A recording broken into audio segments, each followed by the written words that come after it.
Kalau kita ngomongin sebuah SUV dari Toyota yang cukup legendaris, ada yang namanya Hilux Surf. Dia adalah Hilux versi SUV yang sudah ada sejak tahun 80-an. Hingga kini ada 5 generasi dan cukup populer, apalagi seperti di Amerika sana yang dijual dengan nama 4Runner. Sementara di hari ini, sebelah saya udah ada sebuah Toyota Hilux Surf yang luar biasa dari era 90-an, yang mana ini sangat spesial, dan sampai-sampai seorang Gofar Hilman pun ingin membeli mobil ini.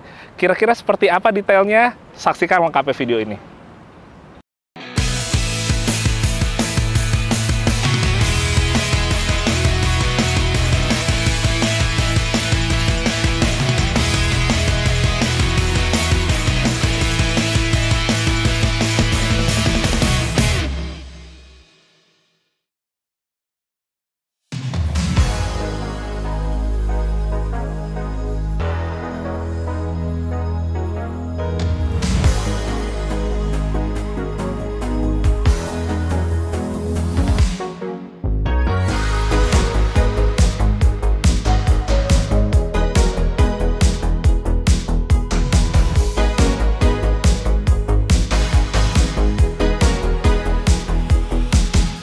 Halo, Assalamualaikum teman-teman Jajilogi, apa kabar? Didoain pastinya pada sehat keluarga. Yes, jadi sebelum kita ngebahas Toyota Hilux Surf ini, saya ingin menceritakan dulu tentang generasinya yang sudah ada dari dulu hingga sekarang. Nah, jadi Hilux Surf itu dijual di Jepang, teman-teman. Kalau di negara lain seperti misalnya di Amerika Serikat dan lain-lain, itu dijual dengan nama 4Runner. Nah, 4Runner ini hingga sekarang itu sudah ada 5 generasi. Jadi dulu dimulai tahun 1984 dan sampai sekarang pun masih sangat banyak populasinya dan boleh dibilang menjadi salah satu SUV ukuran medium dari Toyota yang kalau di Amerika sendiri sangat culture ya. Nah, kalau ngomongin generasinya, jadi yang pertama itu kan ada tahun 1984. Kurang lebih seperti ini modelnya. Kemudian masuk ke tahun 90-an, muncul generasi kedua yang seperti ini modelnya atau yang hari ini akan kita bahas. Kemudian berikutnya di pertengahan 90-an ada lagi yang generasi ketiga. Nah, sementara yang generasi keempat modelnya seperti ini dan mulai ada ya di tahun 2000-an. Dan yang terakhir untuk generasi kelima modelnya seperti ini dan ini yang masih dijual sampai sekarang. Nah, itu semua adalah generasi dari 4Runner. Tapi kalau kita ngomongin Hilux Surf, dia cuma ada sampai generasi keempat, teman-teman. Kenapa? Karena di beberapa negara, waktu generasi keempat itu, mereka udah merencanakan untuk mengganti sebuah Toyota Hilux Surf ini dengan sebuah Toyota Fortuner. Itu dia jadinya tetap ada yang lanjutin, 4Runner tetap dijual sampai generasi kelima, tapi beberapa negara lagi udah nggak ada mobil ini karena digantikan dengan Toyota Fortuner. Nah teman-teman, satu hal lagi, karena tadi saya bilang ini sebenarnya basic platformnya itu sama dengan Hilux, tapi sebenarnya Hilux itu kan dia udah mulainya lebih dulu teman-teman. Jadi begitu si Hilux Surf ini mulai muncul di tahun 1984, itu untuk di Hiluxnya sebenarnya udah generasi keempat.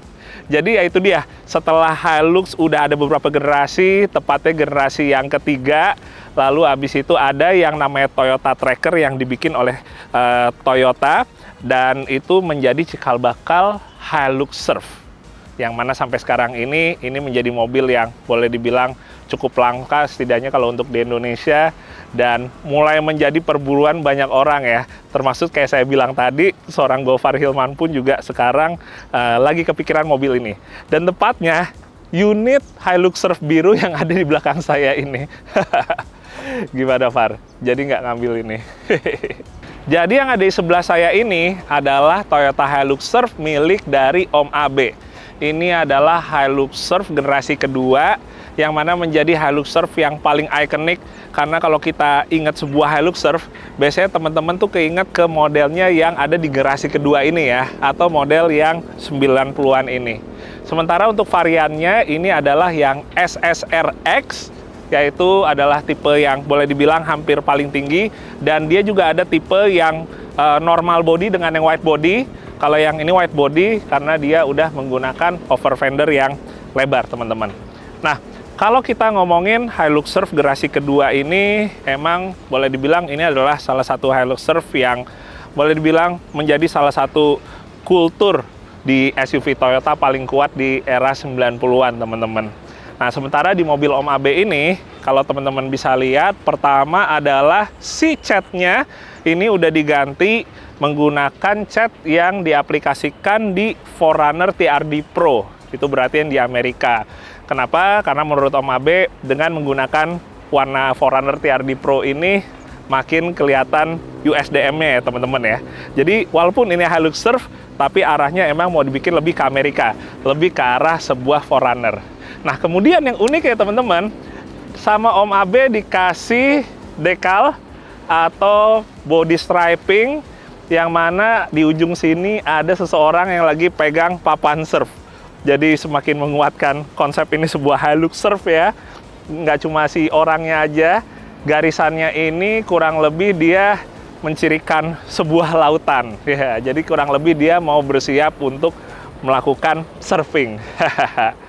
Nah, kemudian teman-teman, kalau misalnya kalian ingat di generasi 1 dari Hilux Surf, dia bagian topnya ya, atau atapnya itu masih menggunakan fiber, tapi di generasi kedua ini, dia udah full body pakai besi semua, teman-teman. Jadi atapnya nggak cuma besi aja, tapi udah nggak bisa dicabut seperti yang ada di generasi pertama. Kemudian yang bedanya lagi, setelah generasi kedua, mulai ada model yang 4 pintu. Karena kalau yang di generasi pertama semuanya hanya 2 pintu aja, tapi kalau sekarang ada 4 pintu. Bahkan kalau kita ngomongin di Amerikanya, yaitu untuk 4Runner-nya, dia malah yang 4 pintu gini lebih banyak daripada yang 2 pintu.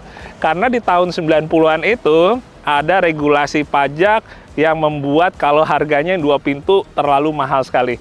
Jadi akhirnya yang lebih banyak beredar di Amerika di generasi ini adalah yang model 4 pintu seperti ini.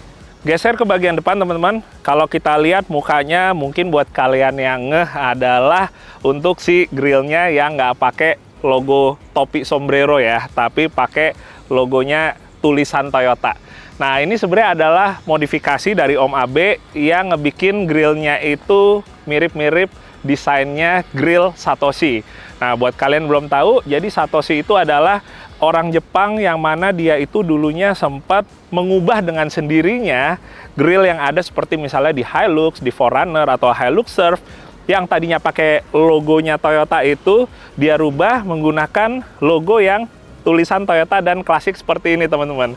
Jadi kurang lebih ini mengadopsi gayanya grill Satoshi.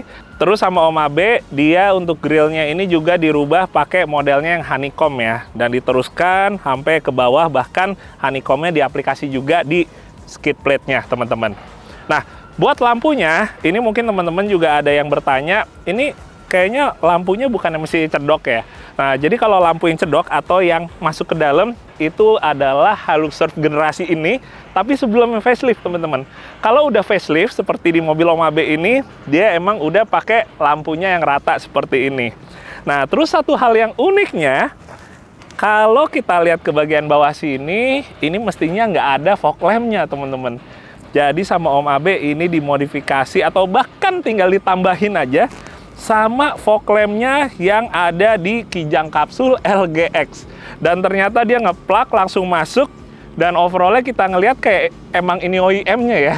Karena emang nggak kelihatan banget kayak ini sebuah perubahan gitu kalau kata orang-orang. Cakep banget sih. Nah, sementara satu hal lagi, ini ada beberapa optional yang emang keluaran untuk Hilux Surf. Kayak misalnya deflecta yang ada di bagian kap mesin, lalu ada juga yang di bagian sunroof. Sementara untuk roof rack-nya, atau lebih tepatnya sebenarnya ini roof rail dan crossbar-nya, itu dia menggunakan bawaan dari 4Runner. Ya, makin menguatkan lagi konsep USDM-nya. Geser ke bagian belakang teman-teman, di sini ada sebuah fitur yang boleh dibilang sangat unik yang adanya cuma di Hilux Surf atau di 4Runner. Tapi sebelumnya overall saya pengen kasih liatin dulu buat bagian belakang. Pertama sih sebenarnya yang bikin gagal fokus adalah plat nomornya ya. Unik banget nih, dan pas banget, Big Surf.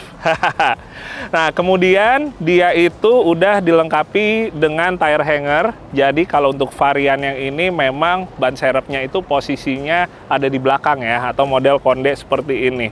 Jadi dia untuk dudukannya tetap pakai asli bawaannya. Nah, sementara yang uniknya itu ada di bagian kaca belakang teman-teman. teman-teman mungkin ada yang udah tahu apa belum, kira-kira kalau di Hilux Surf ini bukanya kemana ya? Apa ke atas atau ke samping? Nah, jawaban yang benernya ternyata ke bawah, teman-teman. Tapi yang uniknya adalah kaca bagian belakang ini bisa diturunin full. Ini sekarang saya udah pegang kuncinya, jadi kita tinggal colokin ke sini. Begitu kita puter, wah, power window bagian belakangnya. Asik banget. Ini yang menjadi fitur andalan di Hilux Surf. Jadi orang buat masukin barang juga gampang, teman-teman. Nggak repot harus ngebuka pintunya.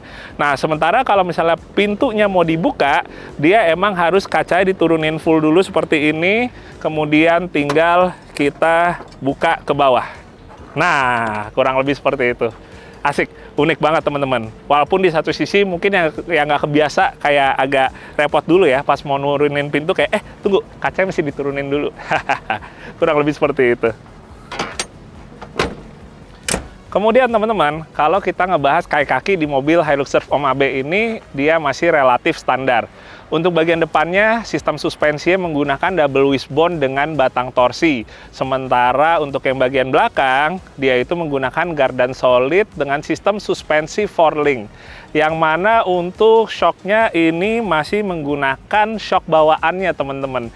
Yang mana shock bawaannya ini, dia itu bisa diatur secara elektronik untuk tingkat kekerasannya. Dan itu juga masih aktif yang ada di Hilux Surf ini. Nah, kemudian kalau teman-teman perhatiin, di mobil ini banyak bagiannya yang udah di delete chrome.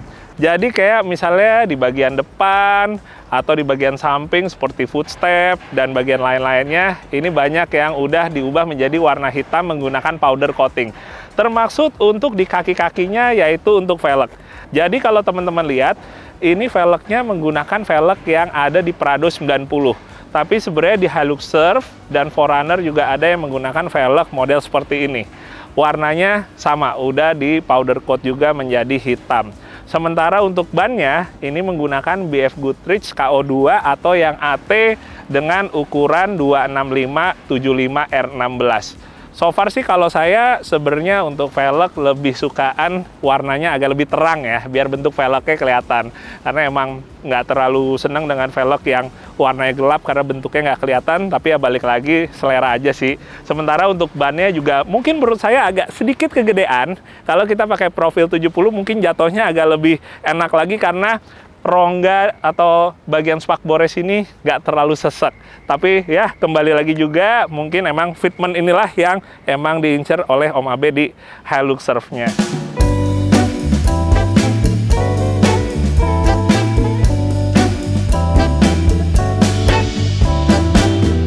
Bismillah, assalamualaikum.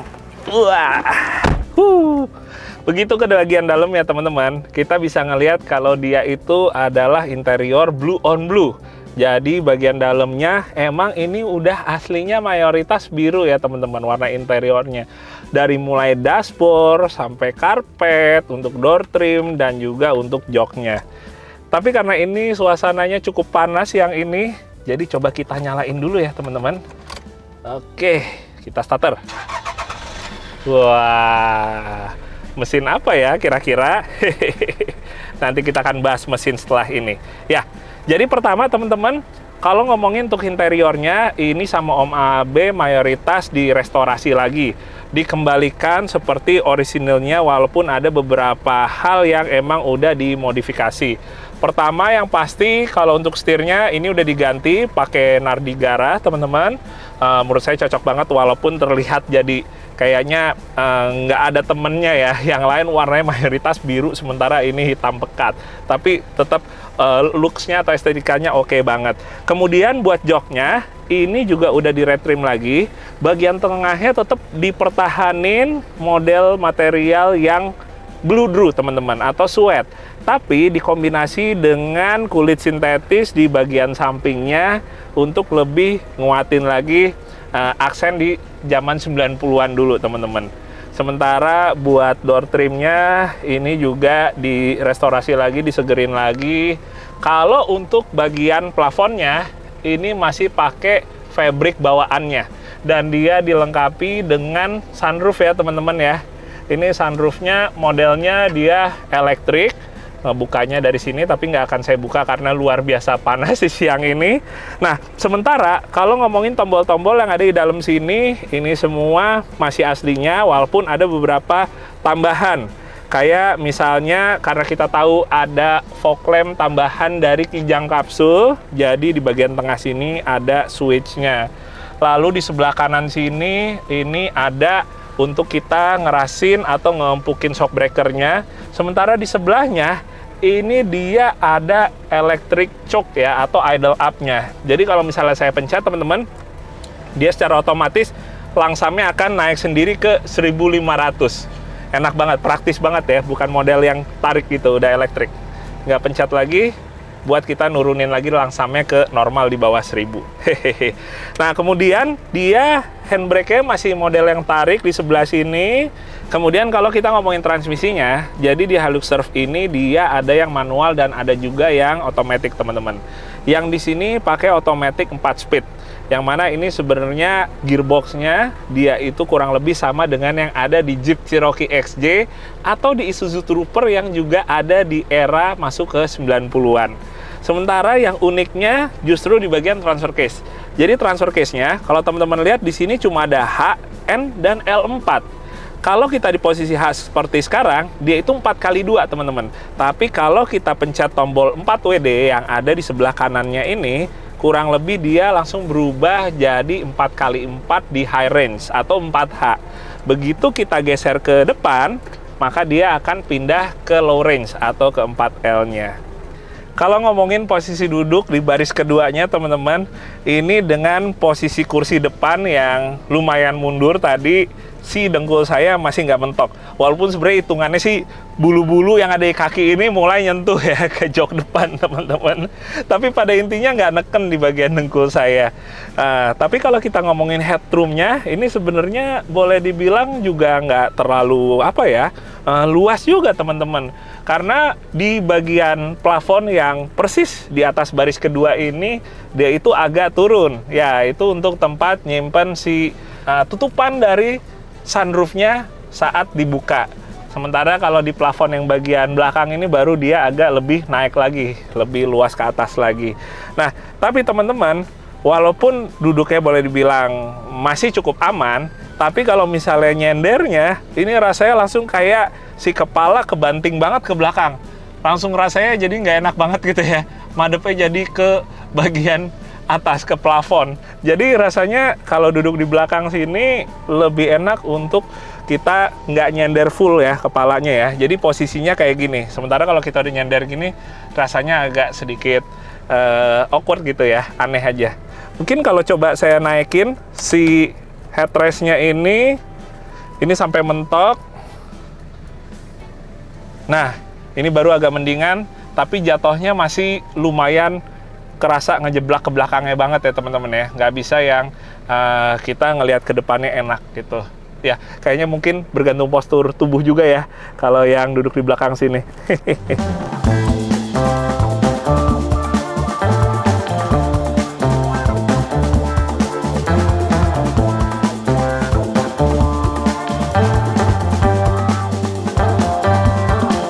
Begitu kita lihat ke bagian mesin, teman-teman. Wah, ini yang saya suka pertama adalah ngecatnya rapi juga ya. Sampai ke bagian engine bay-nya semua terlihat kayak nggak ada yang warnanya belang. Apalagi kemarin abis ngeliat Jimny baru yang 5 pintu ya, dimana mau dibalik ke mesin atau sampai ke kolong, itu banyak yang overspray dan banyak yang akhirnya belang. Jadi masih keingatnya ke situ, teman-teman.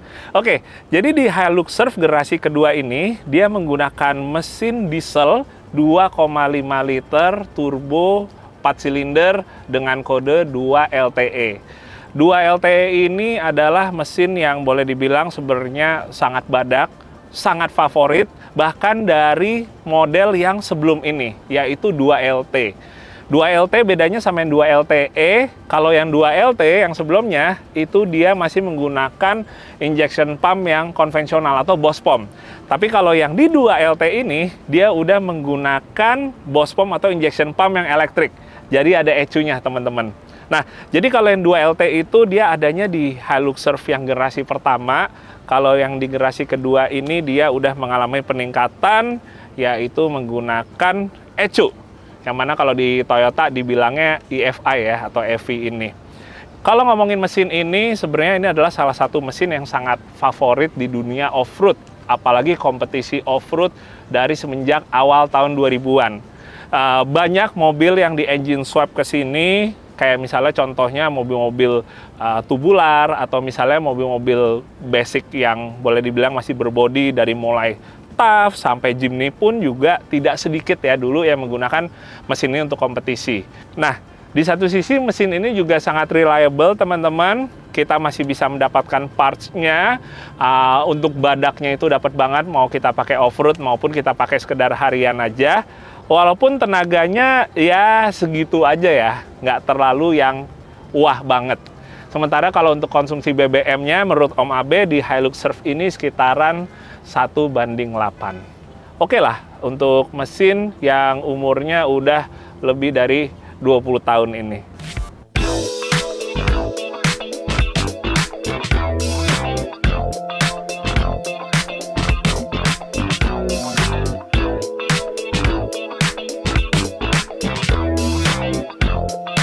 Oke teman-teman, mungkin sekian dulu untuk kita hari ini mereview sebuah Toyota Hilux Surf generasi kedua tahun 94.